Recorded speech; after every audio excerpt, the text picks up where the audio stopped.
What are we doing? What the heck is going on here? And why does history rewrite itself every so often with this Nintendo stuff? How is this happening and what are people thinking? I gotta get in on this because I was there. I was there from the very beginning making videos, and I took all of the laughs. I took all of the bashing. I took all of the ridicule, and I still fall on one specific side of this argument that I feel is just a nostalgic quirk that people want to look back and complain about something great. So what's going on, everybody? It's Zach from SwitchForce. The Wii U and Switch are entering a debate era, and frankly, it makes no sense to me. Let me know your take in the comments down below if you believe that the Wii U is better than the Switch. Now, this to me is hilarious because during the Wii U era, I love that thing. I love me some Zombie U. I think Mario 3D World is quite possibly the purest, best Mario game ever created. I really, really loved Mario Kart 8 before it was Mario Kart 8 Deluxe. Pikmin is great on that system. It's got Splatoon. Like, it's a good system. It has a ton of fun games. I championed it. It sold horribly, and it died. And now I see posts like this that say the Wii U is better than the Switch. There seems to be an argument raging this weekend in particular as the Wii U online services are being shut down that, hey, the Wii U actually had a bunch of original great games. It had a lively home screen. It had better virtual console, and the Switch is a greedy system with all sorts of ports. Oh my goodness gracious, where do we begin? Let's kick it off at the beginning of the Wii U era. The Wii U was building on the Wii, and it had really big aspirations, huge hope, right? The system comes out and it's got cool first-party games. It's got interesting third-party titles. I mean, we got Zombie U, an original from Ubisoft. It's got Call of Duty, Mass Effect, Batman, Madden. It's coming out of the gates super strong on the heels of an insanely successful Wii that really tanked as it progressed. People remember the Wii for the Wii Sports with your granddad era. That's a great Wii era. But don't forget the, oh my gosh, the Wii can't do more than be a waggle system era, which continued for the last few years of its existence. The strength of the Switch has never been known before, but alas, the Wii U started off very strong, and I loved what it was doing. This gamepad controller was sort of a hybridization before hybridizations. It was a portable controller console thing that could do some cool features, but was underutilized at best, and then the floor fell off. Let me tell you how quickly my Wii U videos went from entertaining and engaging and interesting to nobody gives a crap. Do you know why they ported so many games from Wii U to Switch? I mean, part of it is to sell them again, sell them for more money, fill the gaps of a game calendar release where Nintendo has tried to be incredibly consistent with a new first-party game every month. But a big part of the other reason is because they did not sell well the first time. This is completely revisionist history to say the Wii U is awesome, because during the Wii U era, very few people thought it was awesome. Now, maybe you are one of the people that did think it was awesome, and maybe all the people championing the Wii U are ones that have stood by it from the very beginning. Okay, that's fine. But now let's look at the facts of the Wii U versus the Switch. Your arguments are that, hey, it had bold new games, and the Switch is just full of ports. Well, first, let me compare some numbers. The Wii U had about 1,300 games. The Switch has over 11,000. So we're talking a 10-to-1 games ratio, and yes, I know a lot of the games on Switch are fodder, shovelware, eShop games that you would never consider. But they sure aren't all ports either. Let's toss out all the Nintendo first-party Wii U ports, even Mario Kart 8 Deluxe. We'll remove that one too. Now let's consider the Wii U versus the Switch's library. Because the Switch, oh boy, does it still have original great games. And oh boy, does it have a better lineup than the Wii U, even without a single port or a deluxe version. Super Mario Odyssey, Legend of Zelda Breath of the Wild, Legend of Zelda Tears of the Kingdom. Fine, you want to give Breath of the Wild to the Wii U as well? Well, we'll take Tears of the Kingdom as an exclusive. It has Splatoon 2. It has Splatoon 3. It has multiple Mario parties. It has a Pikmin 4 that is quite strong. It has so many original titles from Xenoblade to Bayonetta. It has plenty in all sorts of genres, from the Mario sports titles to the greatest Luigi's Mansion ever. It goes on and on with 2D Mario and 3D Mario. It is a wonderful remake remaster machine as well, and those are not ports. Super Mario RPG done up in brand new art is not a port. Paper Mario and the Thousand Year Door done up with a whole new sizzle style is not a port, and it sure is not from the Wii U. The Wii U did not have those games, and the Switch does, because the Switch is more than just originals, it's more than just ports, it's more than just games coming back as remasters, it's more than just third party, it's more than just indies, it's the sum of all parts. The Switch is Nintendo's most well-rounded effort ever. They have such incredible third-party support and such incredible eShop, indie support, and I would say that they're not even the best that they could be. The third-party support for the Wii U died out almost immediately. Some stragglers stayed on to put Just Dance every freaking year, but for the most part, that golden beginning crumbled so quickly. Mass Effect, Batman, COD, Madden, it seemed like it was going to be a brilliant era for getting other companies' games on your Nintendo platform, but that's actually the Switch. The Switch has delivered. Now, obviously, the Switch does not have the horsepower to get ports of games that are currently popping off on PS5 and Xbox Series X, but just about every darn major franchise that you could want on a Nintendo platform came because of the Switch. From BioShock to Red Dead, from The Witcher to Doom, we've got all sorts of genres, all sorts of big games, and even if we're missing one or two of your favorites, the third-party support has been incredible. Not to mention that both PlayStation and Microsoft have published games on Nintendo Switch. Yes, MLB The Show, it's PlayStation, and Ori, Cuphead, Grounded, Pentiment. These are all Microsoft games that are coming to a Nintendo platform, delivering an insane lineup that, yes, is bloated, but also has more quality titles, more unique titles, more interesting, engaging titles than ever before. We still have the mainstays like Super Smash Bros. And Animal Crossing. And if you don't want to count Mario Kart 8 Deluxe, then let's count the Course Booster Pass, because that sure as heck was not on the Wii U, and basically is its own whole new game. The Switch tried innovative ideas with its DLC, bringing us things like the Splatoon 3 Side Order DLC, a brilliant dive into the roguelite genre for Nintendo, or Luigi's Balloon World, which was not quite New Kingdoms, but was very interesting and very exciting for those players that love the mechanics of Mario Odyssey. And if you want to say that the home screen is better, fine. How much time are you spending on the home screen? Maybe too much, because there weren't regular releases. To say that the Wii U had such consistent first-party gems and the Switch does not is complete blasphemy. Even in down years, Nintendo Switch has delivered home run title after home run title and explored the entire range of Nintendo's lineup, from the top tiers like Zelda, Mario, and mainline Pokemon, to all sorts of crazy titles like Sushi Striker, Pokemon Snap, and more. You don't get a whole bunch of Xenoblades on the Wii U because the Wii and Wii U were dying. I don't believe you get the full support for Xenoblade Chronicles 2 and 3 and bringing back 1 and all the DLC on the Wii or the Wii U, as it required Project Rainfall to even get those titles to our shores in the United States in the first place. Let's not forget some of these side factors, like the online being way better on Switch than it's ever been before. Yes, there is a subscription fee. You did not have to pay on Wii U, but I believe that you're getting your money's worth. You're getting cloud saves, you're getting consistent multiplayer. Nintendo is no longer behind the game in terms of online features, at least nowhere near as much as it has been in the past. How about all the sales?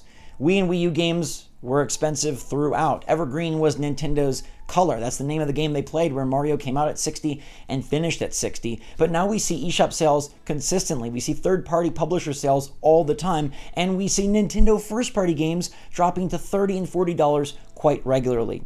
How about those indies, right? Games from Devolver Digital, games like Celeste, games like Katana Zero, games like Pepper Grinder and Inscription. Yes, they were quirky titles, and I believe quirk is some of the reason the Wii U is getting so much love right now. It's fun to look back and say, man, that system that not a lot of people played and that didn't get a lot of love, I loved it. I loved it. I loved it. I had fun with it. I personally had fun with it. I personally love that system a lot more than I think most do. But I think it's cool to look back and be one that is in line with the more oddball systems, the more oddball games. Let's face it, the Switch is now very globally popular. It is very mainstream, and I think the Wii U is smacked between two more mainstream Nintendo eras, making it the cool kid system, and that's totally fine. I think plenty of cool kids did have a Wii U, did play a Wii U, and I think it's worth going back and grabbing that system for some of its games, provided you don't want to support ports on the Switch. Because let's face it, the ports on the Switch were in addition to, not in exchange for. We didn't miss out on Nintendo first-party games because we got Donkey Kong Country Tropical Freeze, Mario Kart 8, Captain Toad Treasure Tracker, and more. These games came over at, yes, full price, which is a bit of a bummer, but A, inflation, B, games go up, C, Nintendo is feeling it, And D, these games just built out the library even further, providing players a chance to play these Wii U games that did not own a Wii U. I would love themes on my Switch. I do think the home screen is boring, but there's no way in heck I would trade a lively, exciting, colorful home screen for the incredible success that the Switch has had. And that success has brought so much to us as players. The constant discourse around the Switch is positive. The constant discourse around Nintendo is enthusiastic and exciting. The constant discourse around games coming to the system is upbeat and promising. There is no lull or dead period or, oh my gosh, the system is failing. You've gotten 7 good years out of the Switch and you're down to get 1 more. And even if this is the low year, it still looks like it's going to be pretty darn solid. We've had games like Metroid Dread bring Metroid back to the map and sell way better than it ever could have on Wii U. For the longevity of Nintendo, its franchises, its IP, its games, and your fun, the Switch is a far better system. And even if we set everything aside, play these in a bubble, isolated, immune from any sort of outside distraction, outside input, or outside sales figures, the Switch still, I believe, ports tossed aside, has a better lineup. How can you argue that the Wii U is so much better when Nintendo has tried evolutionary ideas with almost all of its major IP, from Kirby getting a much bigger game in the Forgotten Land, Tears of the Kingdom totally taking Zelda to the next level, Mario Odyssey being something where you can capture just about any enemy you see, and Pokemon Scarlet and Violet, performance aside, is a stellar open world entry for that franchise. Pokemon also expanded with Legends Arceus and did things that paid homage to nostalgic fans while also trying to boldly go where no Pokemon game has gone before, and it sets up for a better future. I ask you, what did the Wii U set us up for? And if you say that the creativity was born there, I just don't think it's true. I think you're looking at this with rose-colored glasses, and yes, there were some great games, and yes, there were some really exciting titles that Nintendo tried and didn't sell well, but still were cult favorites, well-scored, well-loved games that I myself enjoyed.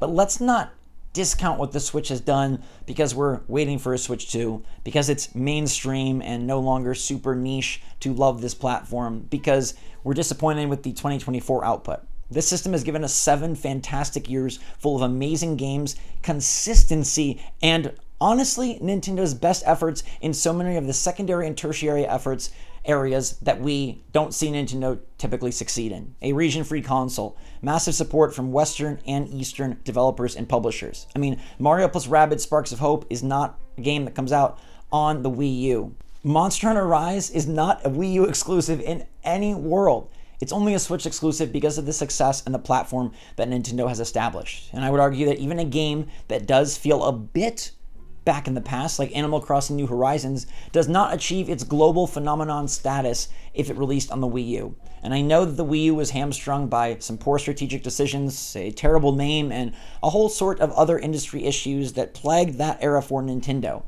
But I think if you're looking at this wholesale, whether you want to set aside features, include all features, remove games, add games, however you want to look at it, I can't see a world where the Wii U is a better place to be than the Switch.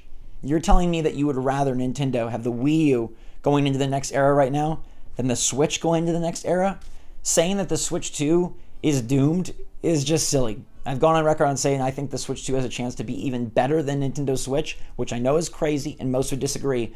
But we are in the best possible era for Nintendo. The game industry as a whole is struggling.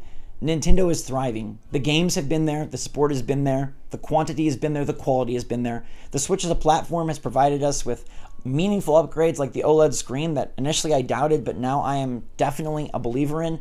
It's given us the Pro Controller, possibly Nintendo's best controller ever. The Joy-Cons might be the low point for the Switch with their drift issue, and I won't ignore that because there are some flaws. The Switch is not a perfect system, but it did merge the handheld and home console platforms together, allowing you to buy one platform and get all of the games, allowing Nintendo to consistently put out bigger and better titles more regularly and devote more time, dollars, and effort to these titles because they know they're selling to a larger install base.